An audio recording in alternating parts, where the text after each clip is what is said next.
بالله من الشيطان الرجيم بسم الله الرحمن الرحيم الحمد لله رب العالمين الرحمن الرحيم مالك يوم الدين إياك نعبد وإياك نستعين اهدنا الصراط المستقيم صراط الذين أنعمت عليهم غير المغضوب عليهم ولا الضالين.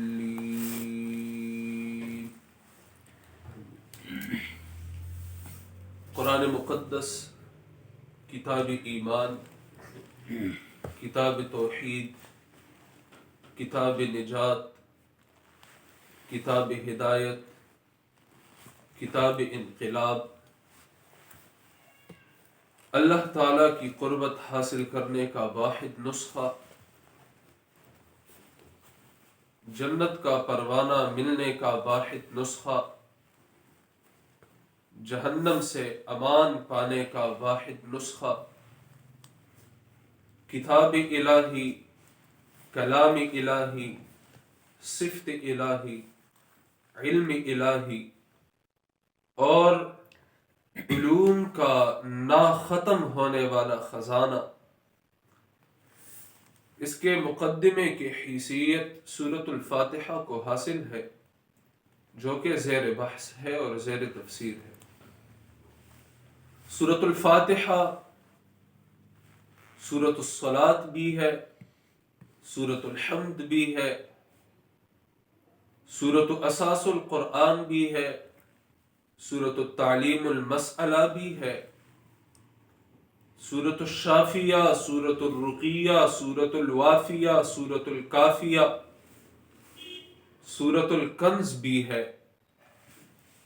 ام الکتاب بھی ہے، ام القرآن بھی ہے، قرآن عظیم بھی ہے، سبع مثانی بھی ہے، سورۃ النور بھی ہے۔ سورۃ الفاتحہ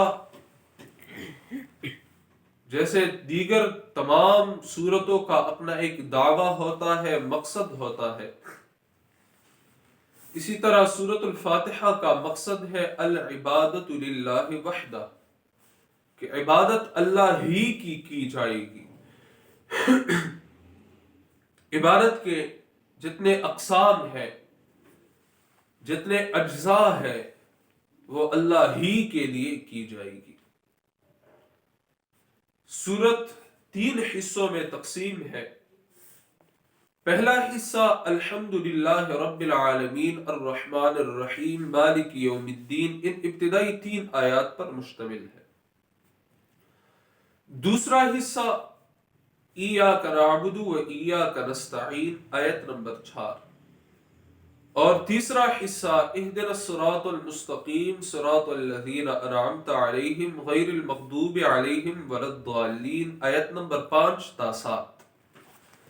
پہلے حصے میں اللہ تعالیٰ کے اسماء کا بیان ہے، اللہ، رب، الرحمن، الرحیم اور مالک،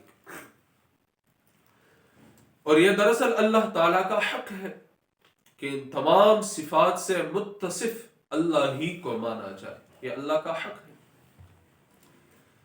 دوسرا حصہ ایاک نعبد و ایاک نستعین، اللہ اور بندے کے حق پر مشتمل ہے۔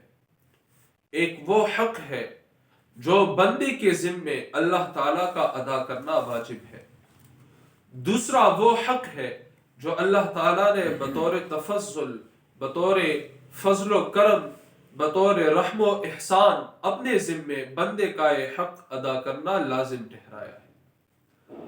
اللہ کا جو حق ہے بندے کے ذمے وہ یہ ہے کہ عبادت اللہ ہی کی جائے گی، اور بندے کا جو حق اللہ نے اپنے ذمے لیا ہے وہ یہ کہ بندے کو تمام تر حقوق حاصل ہے اس بات کے کہ وہ کبھی بھی کسی بھی وقت اپنے رب کے دربار میں آنا چاہے، حاضری لگانا چاہے تو حاضری لگا سکتا ہے، رب کریم کی جانب سے کوئی ممانعت نہیں، خواہ ادنا شخص ہو یا اعلیٰ ہو، نبی ہو یا غیر نبی ہو، نیکوکار ہو یا بدکار ہو،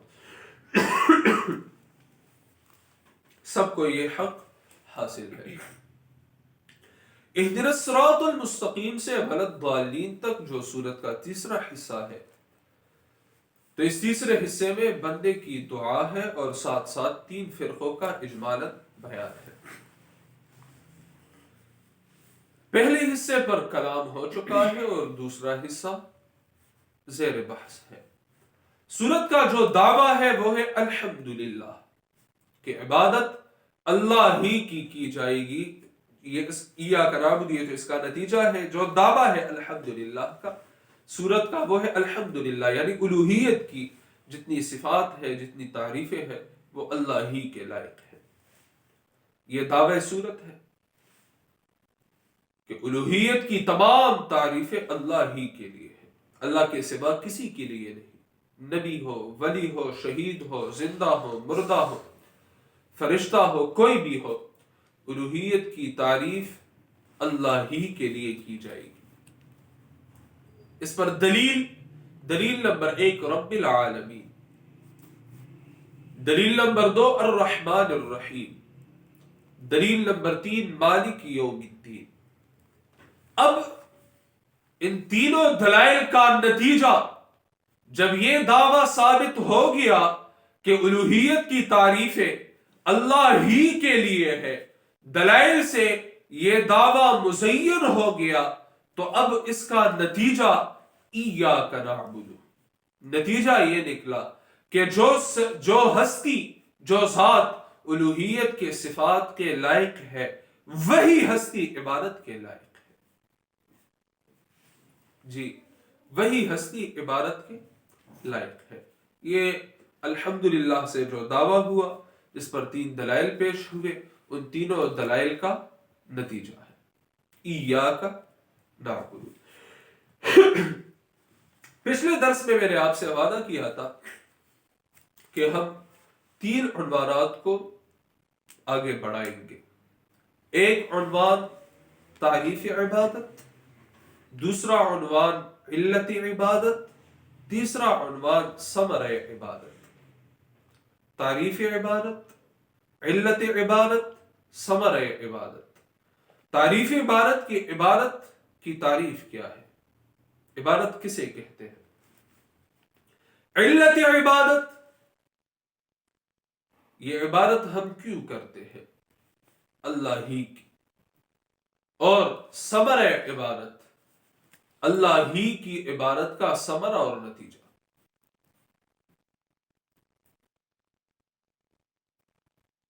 تعریفی عبادت کو اگر دیکھا جائے، ہر وہ کام جو ان 2 عقیدوں کی بنیاد پر کی جائے، خواہ یہ دونوں عقائد ہو یا ان دونوں میں سے کوئی ایک ہو۔ ایک عقیدہ یہ کہ یہ فلاں ہستی عالم الغیب ہے، یہ فلاں ہستی دلوں کی بیدوں سے واقف ہے، یہ فلاں ہستی آسمان اور زمین کی چھپی ہوئی اشیاء سے واقف ہے، خبردار ہے، یہ فلاں ہستی ما کان و ما یکون، جو ہوا ہے، جو ہوگا، اس کا علم رکھتی ہے۔ ایک یہ عقیدہ، دوسرا یہ عقیدہ کہ یہ فلاں ہستی حاجت روا ہے، مشکل کشا ہے، متصرف ہے، داتا اور دستگیر ہے، شفا دینے والی ہستی ہے، موت اور حیات کی مالک ہستی ہے، متصرف ہے، پشتو میں واقدار کہتے ہیں۔ آسان الفاظ میں یہ 2 عقائد، علم غیب اور تصرف، کہ یہ فلاں ہستی عالم الغیب ہے یا یہ فلاں ہستی متصرف ہے، مختار کل ہے، اس کے پاس ہر ایک چیز کا اختیار ہے، سب کچھ کرنے پر قادر ہے۔ یہ 2 عقائد ہو یا ان دونوں میں سے کوئی ایک عقیدہ ہو، اگر یہ عقیدہ کسی ہستی سے وابستہ ہو جائے، یہ دونوں عقائد یا ان میں سے کوئی ایک عقیدہ کسی ہستی کے لیے مانا جائے، کسی ہستی کو ان 2 صفات سے یا ان 2 صفات میں سے کسی ایک صفت سے متصف مانا جائے، ان دو عقائد کی بنیاد پر اس سے خوف کھانا اس کی عبادت ہے، اس سے محبت کرنا اس کی عبادت ہے، اس سے کچھ طمع رکھنا اس کی عبادت ہے، اس کے سامنے اٹینشن کھڑا ہونا اس کی عبادت ہے، اس کے سامنے بیٹھنا ادب سے تعظیم سے یہ اس کی عبادت ہے۔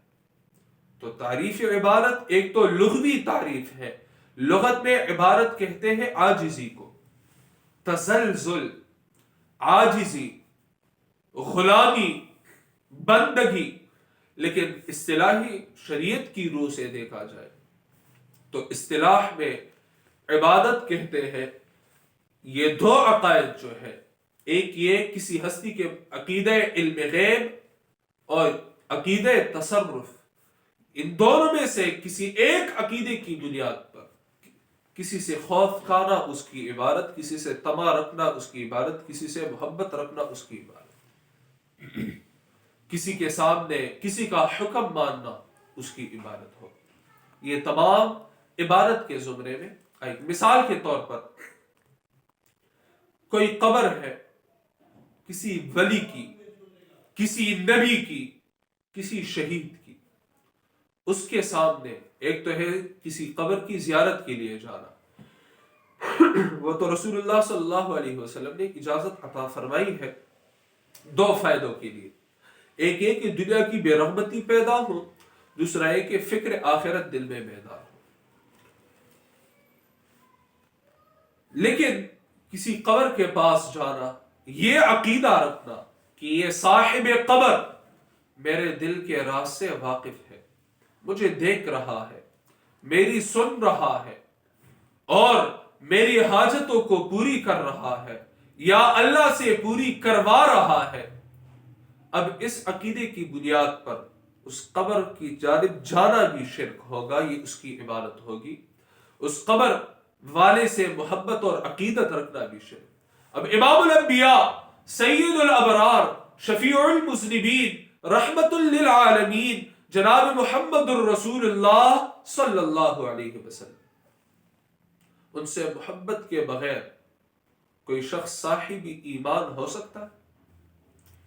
کبھی نہیں، کیونکہ ان سے محبت جزوی ایمان ہے، ان سے عقیدت جزوی ایمان ہے، ایمان کا جز ہے۔ اب ان سے محبت ہے اس عقیدے کی بنا پر کہ آپ اللہ تعالیٰ کے رسول ہیں، اللہ تعالیٰ کی جانب سے نبی مقرر کیے گئے ہیں، ان کے سر پر نبوت کا تاج سجا دیا گیا ہے، اللہ تعالیٰ کے محبوب ہے اور ہم ان کی امتی ہیں، ہم ان سے محبت رکھتے ہیں۔ ٹھیک ہے، اب یہ ایک جانب رکھ دیجئے، جزوی ایمان ہے، لیکن دوسری جانب یہ عقیدہ رکھا جائے کہ امام الانبیاء صلی اللہ علیہ وسلم وہ عالم الغیب ہے، میرے دل کے رازوں سے واقف ہے، دنیا میں جو ہو رہا ہے، جو ہوا ہے، جو ہوگا، ذرے ذرے سے واقفیت رکھتے ہیں۔ یہ عقیدہ، اس عقیدے کی بنیاد پر اگر رسول اللہ صلی اللہ علیہ وسلم سے محبت کی جائے گی تو یہ محبت، اس کو کیا نام دیا جائے گا شریعت کی نظر میں؟ عبادت کا نام، اور عبادت اللہ کے سوا کسی دوسرے کی نہیں کی جائے گی۔ یہی تو اس سورت کا دعویٰ ہے، العبادۃ للہ وحدہ۔ بہرحال یہ دو عقیدے ہیں، اب ان دو عقائد کی بنیاد پر ہم اللہ سے ڈرتے ہیں، محبت کرتے ہیں، طمع رکھتے ہیں، اللہ کے سامنے سر مسجود ہوتے ہیں، اللہ تعالیٰ کے سامنے ہاتھ باندھ کر کھڑے ہوتے ہیں، یہ تمام عبادات ہوگی۔ اب عبادت تو ہے، کیونکہ ہم نے بتا دیا کہ ان دو عقائد کی بنیاد پر کوئی بھی کام کیا جائے تو یہ جس شخص کے بارے میں یہ دو عقیدے رکھے جائیں یہ اس کی عبادت ہوگی۔ خبر ہوئی کہ کہنا ڈاکٹر سے؟ جی جی ہاں۔ اب ہم ان دو عقیدوں کی بنیاد پر اللہ تعالیٰ کے لیے جو بھی کرتے ہیں یہ عبادت ہے. کچھ بھی کرتے ہیں یہ عبادت ہے. لیکن پھر یہ عبادت کا نام تو اسے دیا جائے گا، لیکن یہ عبادت پھر دو حصوں میں تقسیم ہوگی.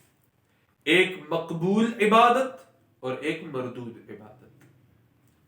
ایک مقبول عبادت وہ عبادت جو کہ اللہ تعالیٰ کے دربار میں مقبول ہے. دوسری وہ عبادت جو اس عبادت کرنے والے کی منہ پر مار دی جائے گی. ایک یہ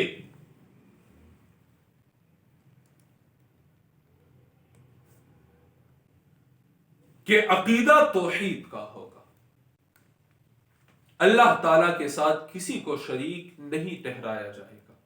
ایک شخص ہے، وہ امام الانبیاء صلی اللہ علیہ وسلم سے محبت رکھتا ہے، وہ قرآن سے محبت اور عقیدت رکھتا ہے، لیکن اولیاء سے بھی محبت اور عقیدت رکھتا ہے، لیکن اس کا عقیدہ یہ ہے کہ اللہ کے سوا کوئی اور ایسی ہستی بھی ہے جو سب کچھ سننے والی ہے، سب کچھ جاننے والی ہے، اولاد دینے والی ہے یا شفا دینے والی ہے، وغیرہ وغیرہ وغیرہ. اب یہی تو شرک ہے. شرک دراصل شرک کہتے ہیں حصے کو.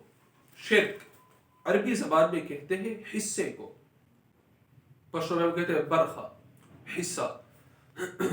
اللہ تعالی کے ساتھ کسی ایک صفت میں بھی کسی کو بھی حصہ دار ٹھہرانا، خواہ وہ ذاتی طور پر ہو، عطائی طور پر ہو، کسی بھی طریقے پر ہو، جو صفات اللہ تعالی کے ساتھ خاص ہے ان صفات میں سے کسی ایک صفت میں بھی اللہ کے ساتھ کسی کو بھی شریک ٹھہرانا یہ شرک کہلاتا ہے. اب خواہ یہ شخص کلمہ گو کیوں نہ ہو، یہ روزانہ کی بنیاد پر لا الہ الا اللہ کی ضربیں کیوں نہ لگاتا ہو، یہ روزانہ کی بنیاد پر اللہ تعالیٰ کے سامنے سرب سجود کیوں نہ ہو ہر دن اور رات، لیکن اس کے عقیدے میں شرک کی آمیزش ہے. اس کی تمام عبادات غیر مقبول اور مردود ہے، کیونکہ اللہ تعالیٰ نے نیک عمل کی قبولیت کے لیے شرط اول ٹھہرایا ہے عقیدے توحید کو. اور یہ میں اپنی جانب سے نہیں کہہ رہا، بلکہ یہ کتاب مقدس میرے ہاتھ میں ہے، اور اس میں سورۃ النساء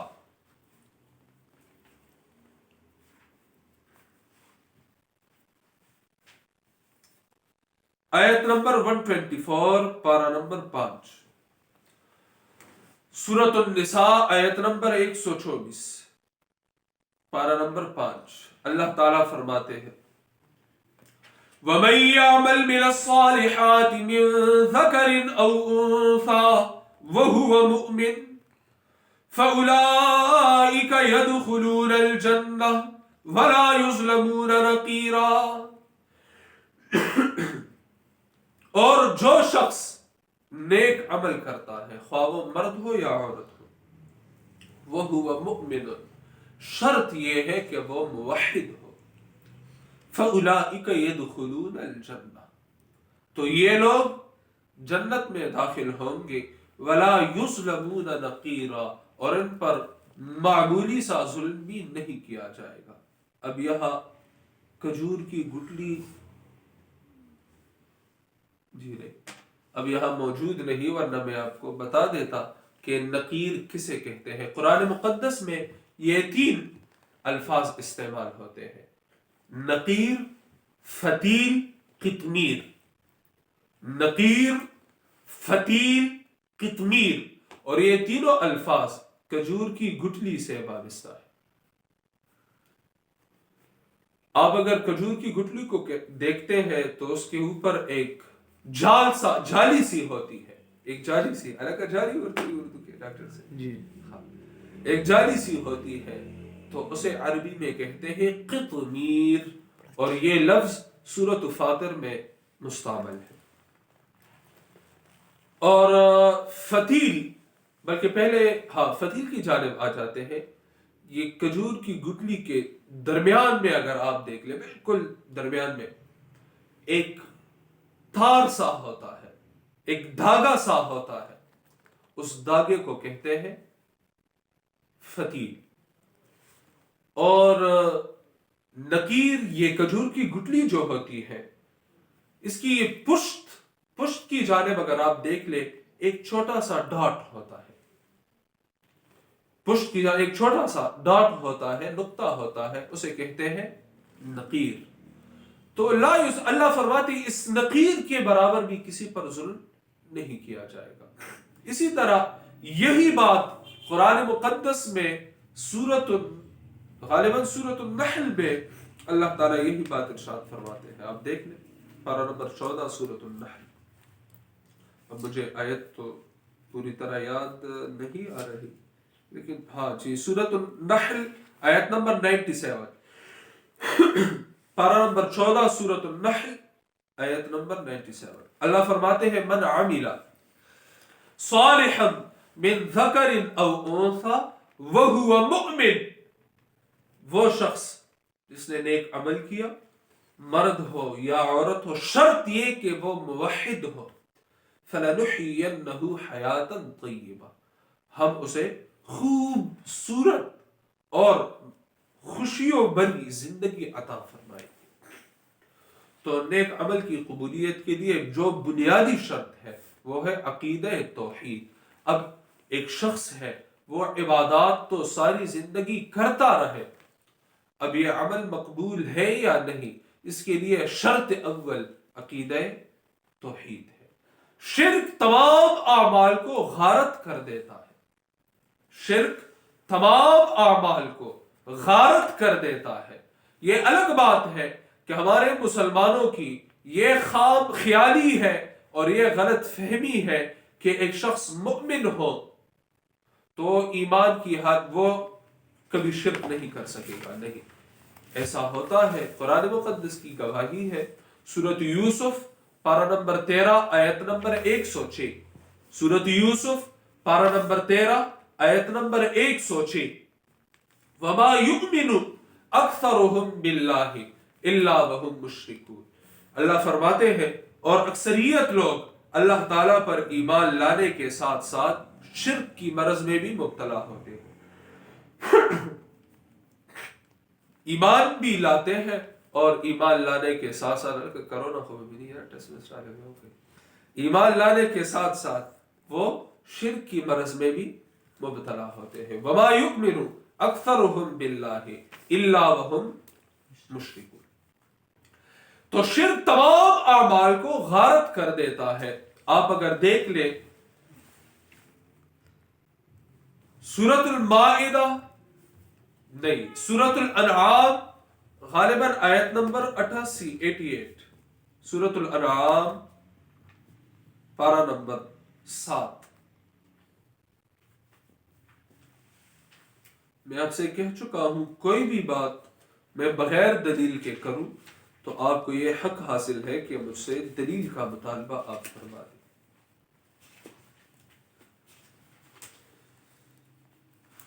سورۃ الانعام آیت نمبر 88. اللہ تعالی تمام انبیاء کے متعلق فرماتے ہیں وَلَوْ أَشْرَكُوا. تفصیلی بیان سیدنا ابراہیم علیہ السلام کا کرنے کے بعد اللہ تعالیٰ 17 انبیاء کا مختصر تذکرہ فرما دیتے ہیں، اور اس کے بعد جتنے انبیاء ان 17-18 انبیاء کے آباء و اجداد یا اولاد یا بھائیوں میں گزرے ہیں، ان سب کا اجمالاً تذکرہ فرمانے کے بعد اللہ فرماتے ہیں وَلَوْ أَشْرَكُوا. بالفرض اگر یہ پیغمبر شرک کرتے لَحَبِطَ عَنْهُمْ مَا كَانُوا يَعْمَلُونَ، تو ان تمام انبیاء کے تمام اعمال برباد ہو جاتے.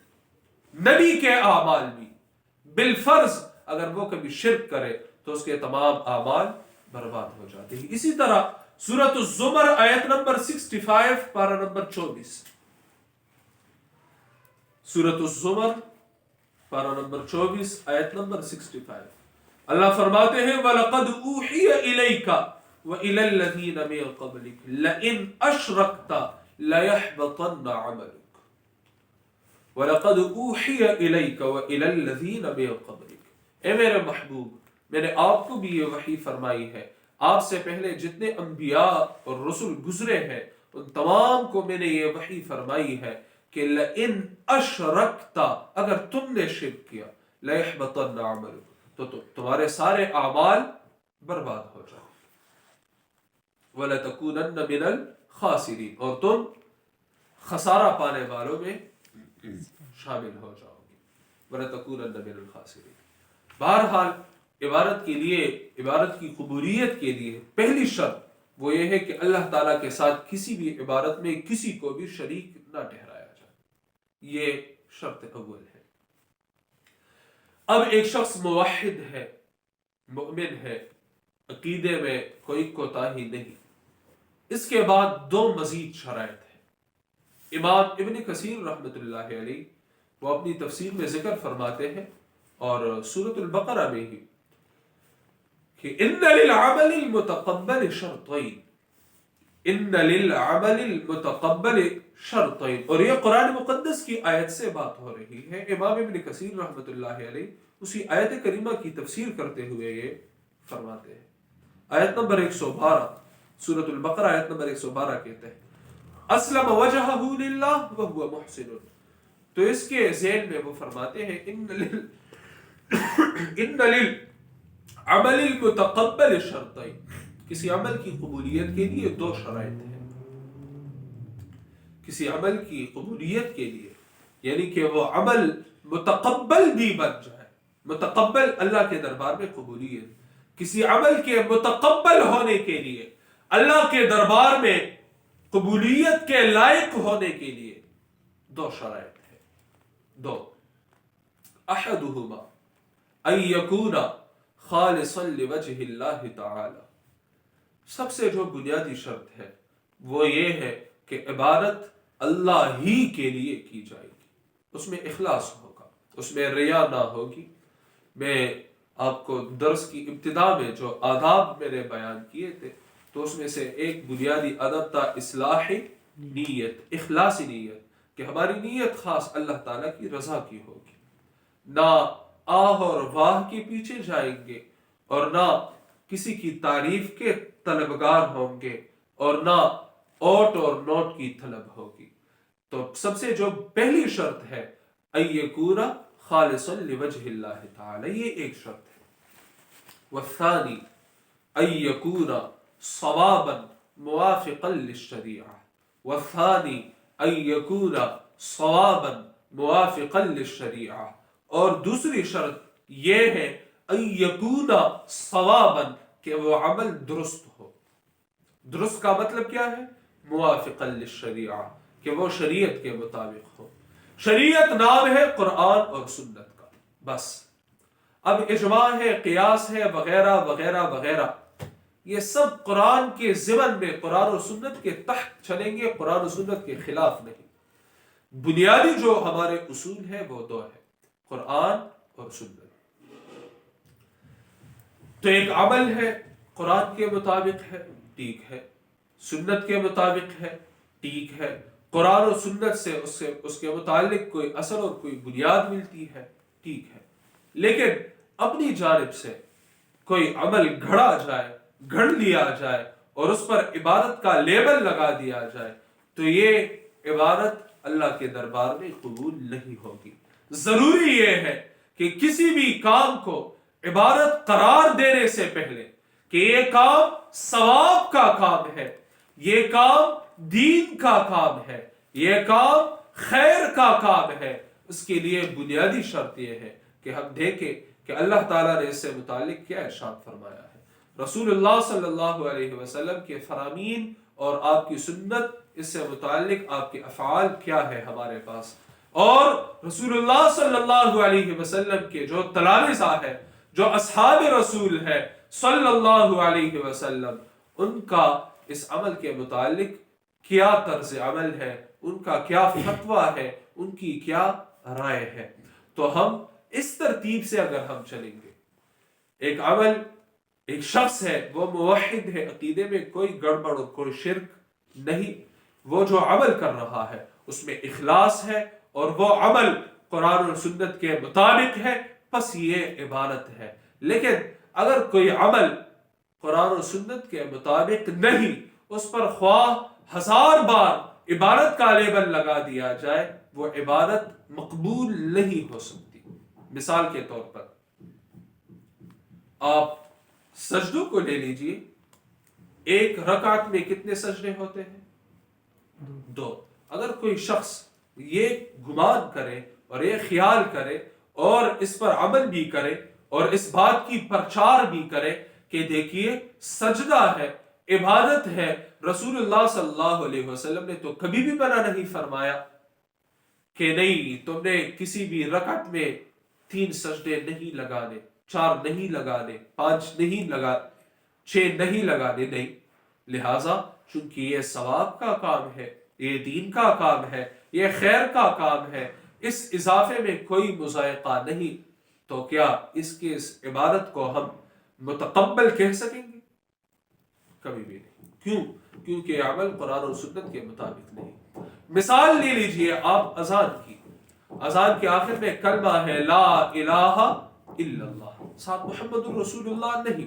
اب اگر کوئی شخص کہے کہ مکمل کلمہ تو لا الہ الا اللہ محمد الرسول اللہ ہے، لہٰذا میں لا الہ الا اللہ محمد الرسول اللہ، اذان میں جو کلمہ ادھورا ہے اسے میں مکمل کر دیتا ہوں، کیا اس کے اس عمل کو عبادت متقبل کہا جائے گا کہ یہ عبادت اللہ کے دربار میں مقبول ہے؟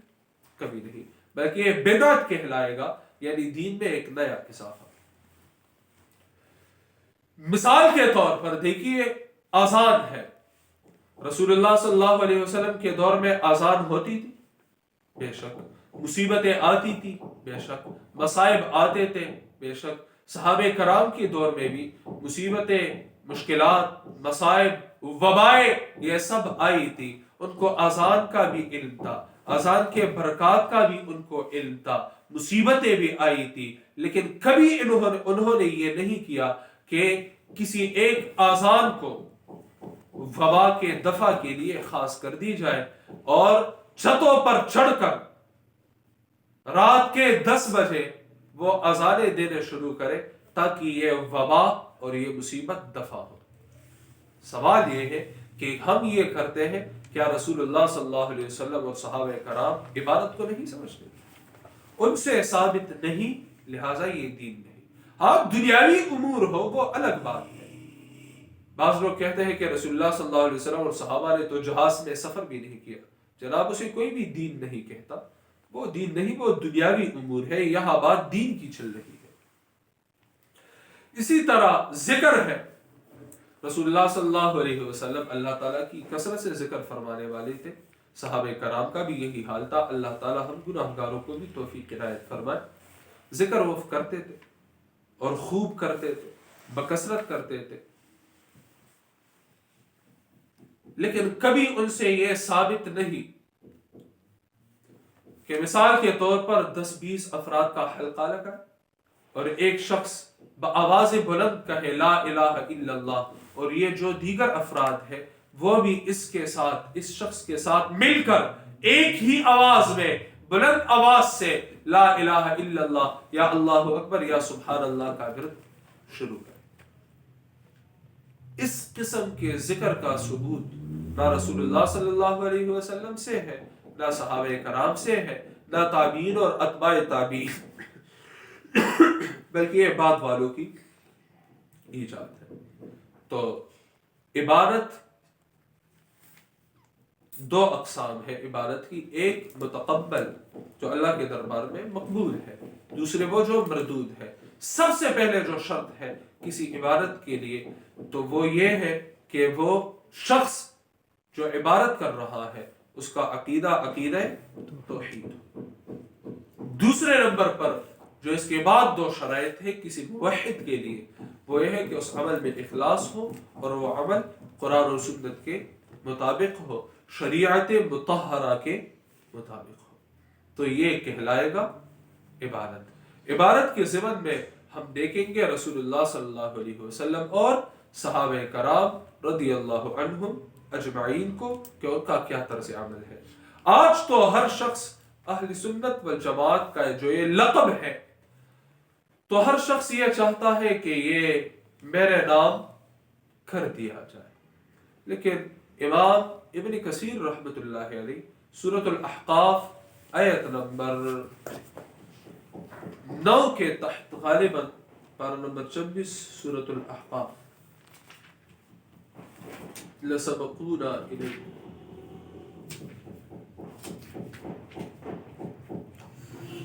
آیت نمبر 11، امام ابن کثیر رحمۃ اللہ علیہ فرماتے ہیں کہ وَأَمَّا أَهْلُ السُّنَّةِ وَالْجَمَاعَةِ، اہل سنت والجماعت وہ لوگ ہیں یقولون جو یہ کہتے ہیں فی کل قول وفعل، ہر قول اور ہر فعل سے متعلق لم یثبت عن الصحابہ، جو صحابہ سے ثابت نہ ہو، دین سے منسوب، ثواب کی جانب منسوب ہر قول اور ہر فعل جو صحابہ کرام رضی اللہ عنہم سے ثابت نہ ہو تو وہ کہتے ہیں کہ ہوا بدعت، یہ بدعت ہے۔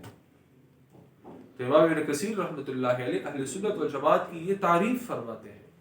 اہل سنت والجماعت وہ ہے جو عبادات کے ضمن میں صحابہ کرام کی اقتداء کرتے ہیں کہ ہر وہ کام، ہر وہ عبادت جو صحابہ کرام رضی اللہ عنہم اجمعین سے ثابت نہ ہو تو وہ اس کا اضافہ کرنا یہ بدعت کہلائے گا۔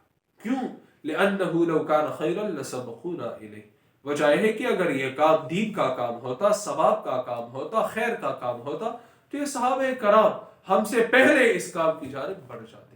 انہم لم يتركوا خصلة من خصال الخير الا وقد بادروا إليها، صحابہ کرام نے لم يتركوا خصلة من خصال الخير، خیر کا، دین کا، نیکی کا کوئی کام نہیں چھوڑا الا وقد بادروا الیہا، لیکن انہوں نے اس کام کی جانب پیش قدمی کی ہے، اس کام کی جانب وہ دوڑ انہوں نے لگائی ہے۔ تو ایاک نعبد، تعریف عبارت پر فی الوقت میری جانب سے یہی ممکن تھا۔ ہاں اگر کسی کو سوال درپیش ہو، ٹائم سے ٹھیک، کسی کو سوال درپیش ہو تو وہ ضرور پھر مجھ سے اس سے متعلق سوال پھر کریں۔ علت عبادت، کہ ہم اللہ کی عبادت کیوں کرتے ہیں؟ سب سے پہلے یہ وجہ یہ ہے کہ چونکہ اللہ تعالی ہی عبادت کے لائق ہے، یہی وجہ ہے کہ ہم اس کی عبادت کرتے ہیں۔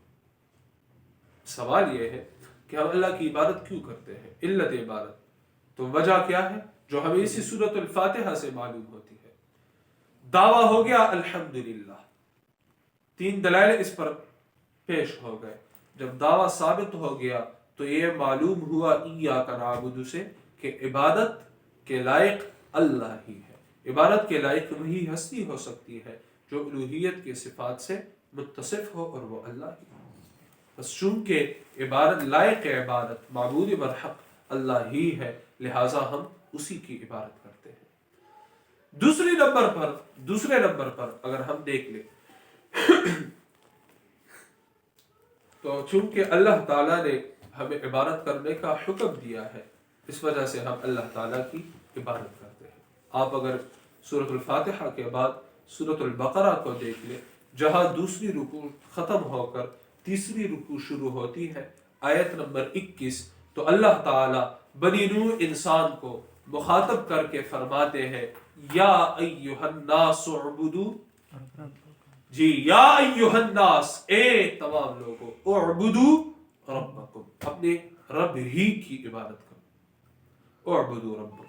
عبداللہ ابن عباس رضی اللہ عنہ مانا فرماتے ہیں وحدوا ربکم، یعنی عبادت کے معاملے میں اللہ ہی کی عبادت کرو، اپنے رب کی توحید کو تسلیم کرو، اعبدوا ربکم۔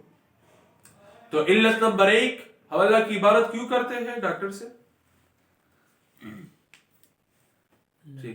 اللہ ہی لائق ہے عبادت، جی اللہ ہی لائق عبادت ہے۔ دویم علت سے حافظ سے اللہ نے حکم دیا ہے، جی ہم اس پر مأمور ہیں، اللہ تعالیٰ نے ہمیں اس بات کا حکم دیا ہے کہ اعبدوا ربکم۔ تیسرے نمبر پر اگر ہم مزید آگے چلیں تو چونکہ ہماری تخلیق عبادت ہی کے واسطے ہوئی ہے، لہذا ہم اللہ کی عبادت کرتے ہیں۔ آپ دیکھ لیں سورۃ الذاریات پارہ نمبر 27 کا دوسرا صفحہ ہے، آیت نمبر 56، آیت نمبر 56۔ سورۃ الذاریات آیت نمبر 56، آیت نمبر 56۔ اللہ فرماتے ہیں وَمَا خَلَقْتُ الْجِنَّ وَالْإِنسَ إِلَّا لِيَعْبُدُونَ وَمَا خَلَقْتُ الْجِنَّ وَالْإِنسَ إِلَّا لِيَعْبُدُونَ، اور میں نے انسان اور جن کو صرف اسی لیے تخلیق فرمایا ہے کہ وہ میری ہی عبادت کریں۔ لِيَعْبُدُونَ، میں نے انس اور جن کو صرف اپنی عبادت کرنے کے لیے تخلیق فرمایا ہے۔ یہ انسانوں اور جنات کی پیدائش کا مقصد ہے۔ زندگی آمد برائے بندگی، زندگی بے بندگی شرمندگی۔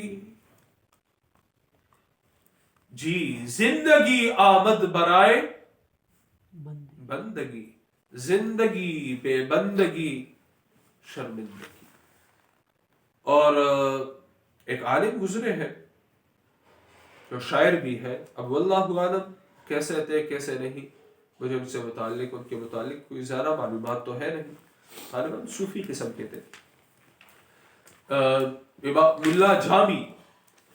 تو امام جامی صاحب فرماتے ہیں، نفخات الانس ہے جی، ان کی کتاب ہے نفخات الانس، تو جامی فرماتے ہیں لا لتعلیل یعبدو راداد، لا لتعلیل یعبدو راداد یأکلو ران کرد قطع نیاد، لا لتعلیل یعبدو راداد یأکلو ران کرد قطع نیاد، لا بتعلیل یعبدو راداد۔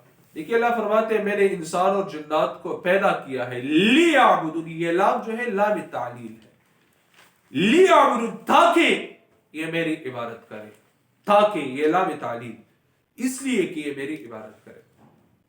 تو کہتے ہیں کہ لام تعلیل یعبدو راداد، اللہ تعالیٰ نے جو یہ لام تعلیل ذکر فرمایا ہے انسان اور جنات کی پیدائش کا مقصد جو ہے تو وہ یعبدون لکھا ہے، یأکلون ران کرد قطع نیاد۔ یہ نہیں فرمایا کہ وما خلقت الجن والانس الا لیأکلون، کھانے پینے کے لیے نہیں، اس کے لیے تو جانور کافی ہے، انسان اللہ تعالیٰ کی عبادت کے لیے اس کی تخلیق اور انس اور جن دونوں کی ہوئی ہے۔ تو ایاکا نعبد، علت عبارت ایک، عبارت کے لائق اللہ ہی ہے۔ دوسرے نمبر پر اللہ تعالیٰ نے اس کا ہمیں حکم فرمایا ہے۔ تیسرے نمبر پر انس اور جن کی تخلیق اسی لیے ہوئی۔ چوتھے نمبر پر تمام انبیاء یہی مسئلہ لے کر آئے ہیں، تمام انبیاء یہی مسئلہ لے کر آئے ہیں۔ آپ دیکھ لیں سورۃ الانبیاء پارہ نمبر 17 آیت نمبر 25، آیت نمبر 25، سورۃ الانبیاء پارہ نمبر 17 آیت نمبر 25۔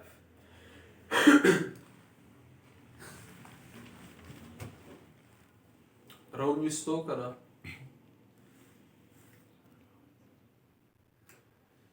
وَمَا أَرْسَلْنَا مِن قَبْلِكَ مِن رَّسُولٍ إِلَّا نُوحِي إِلَيْهِ۔ جی بس ضمن میں یہ بات کرنا چاہتا ہوں کہ جو احباب درس میں شریک بھی ہے اور شریک ہونے کے باوجود قرآن ان کے سامنے نہیں اور وہ اپنے ساتھ درس کو نوٹ نہیں کر رہے تو وہ بہت بڑا ظلم کر رہے ہیں، جی اپنے آپ کو آپ بہت بڑے خیر سے محروم کر رہے ہیں۔ واللہ قرآن مقدس میں اتنا لطف ہے، اس کا احساس شاید آپ کو ابھی ہو یا نہ ہو، کچھ عرصہ گزرنے کے بعد انشاءاللہ تعالی آپ کو اس کا احساس ہوگا کہ کبھی کبھار ایسا ہوتا ہے کہ قرآن مقدس کی کسی ایک آیت میں کوئی معمولی ذرہ برابر سی الجھن ہوتی ہے یا بہت بڑی الجھن ہوتی ہے، اور وہ کسی ایک نقطے سے وہ اشکال وہ حل ہو جاتا ہے، تو جو دلی سرور اور خوشی اس سے ملتی ہے، واللہ اللہ کی قسم وہ کسی بھی چیز سے نہیں ملتی۔ جی تو وقت کو ضائع نہ فرمائے، بلکہ جب مجھ گناہگار کو اللہ تعالیٰ نے یہ توفیق بخشی ہے اور آپ کو یہ توفیق بخشی ہے کہ ہمارا یہ کچھ ٹائم قرآن مقدس کے ساتھ گزر رہا ہے، تو اس وقت کو مزید قیمتی بنانا چاہیے، نہ کہ اس کو ضائع کرنا۔ اچھا جی، اللہ فرماتے ہیں وَمَا أَرْسَلْنَا مِن قَبْلِكَ مِن رَّسُولٍ، اور ہم نے آپ سے پہلے کسی بھی رسول کو نہیں بھیجا، إِلَّا نُوحِي إِلَيْهِ، مگر ہم نے اسے وحی کی ہے، أَنَّهُ لَا إِلَٰهَ إِلَّا أَنَا فَاعْبُدُونِ، اس بات کی وحی کی ہے کہ میرے سوا کوئی الہ نہیں، بس میری ہی عبادت کرو۔ تو ہر نبی کو، ہر رسول کو یہ وحی ہوئی ہے، لا الہ الا اللہ فاعبد اللہ۔ جی ہر ایک نبی کو یہی وحی ہوئی ہے، بنیادی وحی مسئلے توحید کی، کہ اللہ ہی کی عبادت کی جائے گی، اور ہر پیغمبر اس کے تمام تبلیغ کا اور مشن کا جو مرکز اور محور ہے تو وہ اللہ ہی کی عبادت کرتا ہے۔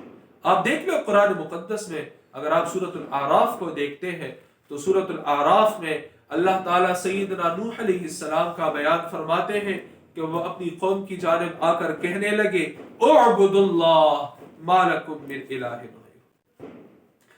نوح علیہ السلام، پھر ہود علیہ السلام فرماتے ہیں اعبدوا اللہ ما لکم من الہ غیرہ۔ نوح علیہ السلام فرماتے ہیں آیت نمبر 59 سورۃ الاعراف آیت 59 اعبدوا اللہ ما لکم من الہ غیرہ۔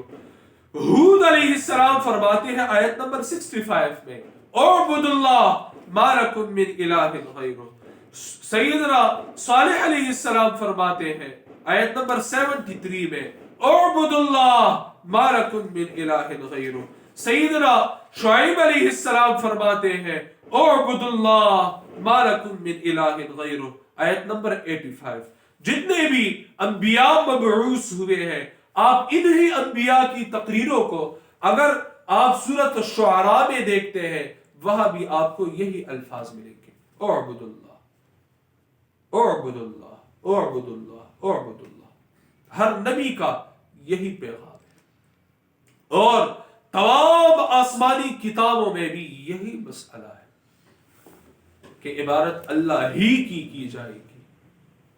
مثلا قرآن مقدس کو اگر آپ دیکھ لیں تو سورۃ ہود آیت نمبر 2، پارہ نمبر 11 کا آخری صفحہ ہے، سورۃ ہود آیت نمبر 2، اللہ فرماتے ہیں کہ میں نے قرآن مقدس کو نازل فرمایا ہے اللہ تعبدوا الا اللہ، اللہ تعبدوا الا اللہ، کہ عبادت صرف اور صرف اللہ ہی کی کرو گے، اللہ کے سوا کسی کی نہیں۔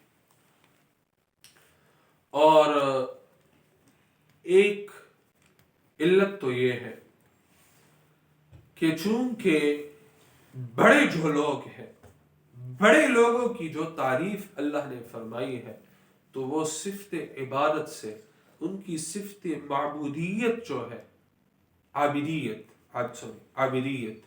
ان کی صفت عبدیت عبادت کرنا، تو اللہ تعالیٰ نے چونکہ بڑے بڑے لوگوں کی صفت یہ بیان فرمائی ہے کہ وہ عبد تھے، اللہ کے عبد تھے، اللہ کی عبادت کرنے والے لوگ تھے، تو ہم اللہ کی عبادت کرتے ہیں تاکہ ہم بھی بڑے لوگ بن جائیں۔ جی کبھی کبھار دنیا میں ایسا ہوتا ہے، کوئی ایک کام بندہ اس وجہ سے کرتا ہے کہ ایک شخص تھا اور وہ اس فلاں کام کی وجہ سے اس کو ایک مقام اور رتبہ ملا، تو میں بھی یہ کام کر لیتا ہوں تاکہ مجھے بھی مقام اور رتبہ مل جائے۔ تو اللہ تعالیٰ جب قرآن مقدس میں انبیاء اور رسل علیہم السلام کی تعریف فرماتے ہیں، جب ان کا تذکرہ فرماتے ہیں، رسول اللہ صلی اللہ علیہ وسلم کی معراج کا تذکرہ ہے تو سبحان الذی اسرا بعبدہ، صفت عبدیہ بعبدہ، رسول اللہ صلی اللہ علیہ وسلم کی صفت عبد۔ سورۃ العلق میں ارأیت الذی ینہا جی عبدا اذا صلی، سورۃ العلق غالباً آیت نمبر 10 ہے، سورۃ بنی اسرائیل آیت نمبر 1، سورۃ العلق آیت نمبر 10۔ ابتدائی جو وحی ہوئی ہے، پہلی وحی، فَأَوْحَى إِلَىٰ عَبْدِهِ مَا أَوْحَى، وہاں بھی عبد رسول اللہ صلی اللہ علیہ وسلم۔ قرآن مقدس میں اگر آپ دیکھتے ہیں دیگر انبیاء کا تذکرہ، چونکہ اب ٹائم ہمارے پاس مختصر ہوتا ہے اور تمام آیات کا احاطہ ذرا مشکل ہے، تو اس وجہ سے بس صرف آپ کو اشارات دیے جا رہے ہیں۔ چونکہ بڑے بڑے جو لوگ ہیں ان کو جو یہ عظمت ملی ہے اور ان کو جو بلند مقام اور رتبہ ملا ہے، تو اللہ تعالیٰ ان کی صفت یہ بیان فرماتے ہیں کہ وہ اللہ تعالیٰ ہی کی عبادت کرنے والے تھے۔ ہم اللہ ہی کی عبادت کرتے ہیں اس لیے تاکہ ہم بھی معزز بن جائیں اور ہمیں بھی اللہ تعالیٰ کا قرب نصیب ہو، اور ہمیں بھی اللہ تعالیٰ کا قرب نصیب ہو۔ مزید دیگر بھی آپ کو جب قرآن مقدس آپ کھولیں گے انشاءاللہ تعالی، ہم آگے چلیں گے تو آپ کو یہ اس قسم کے مضامین اور آیات اور اس پر مزید اضافے وہ آپ کے سامنے آئیں گے۔ ثمرہ عبادت کیا ہے؟ ثمرہ عبادت، عبادت کا نتیجہ تو آسان الفاظ میں اللہ تعالیٰ کی رضا، آسان الفاظ میں عبادت کا نتیجہ اللہ تعالیٰ کی رضا، اور وہ تو اللہ تعالیٰ فرماتے ہیں وَرِضْوَانٌ مِّنَ اللَّهِ أَكْبَرُ، وَرِضْوَانٌ مِّنَ اللَّهِ أَكْبَرُ، سورۃ التوبہ ہے، اور اللہ تعالیٰ کی جو رضا ہے وہ بہت بڑی چیز ہے۔ سورۃ التوبہ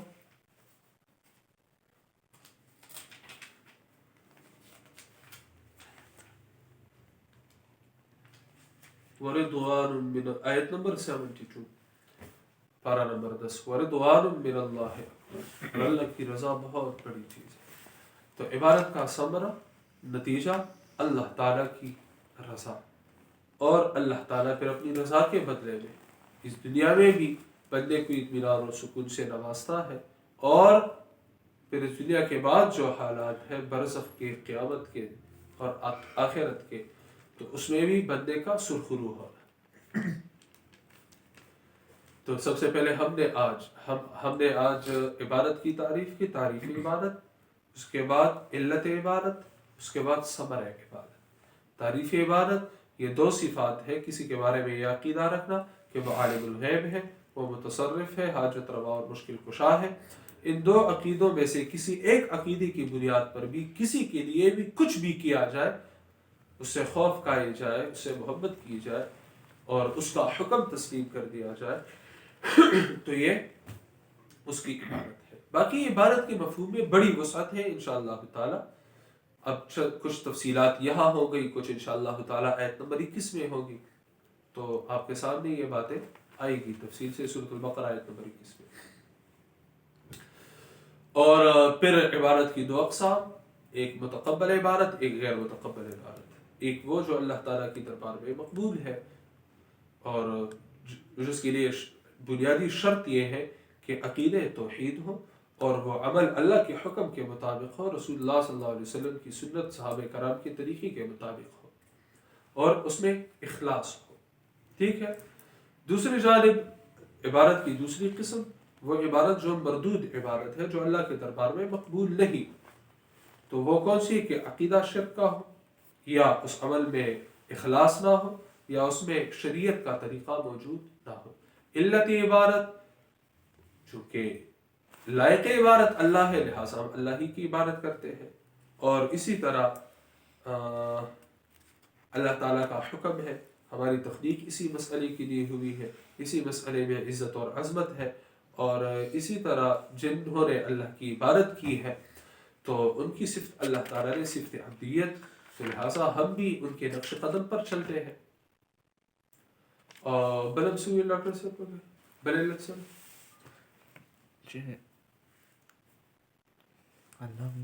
ٹول انبیاء جی تمام انبیاء یہی مسئلہ لے کر آئے ہیں اور تمام آسمانی کتابوں کا بھی یہی مدعا ہے.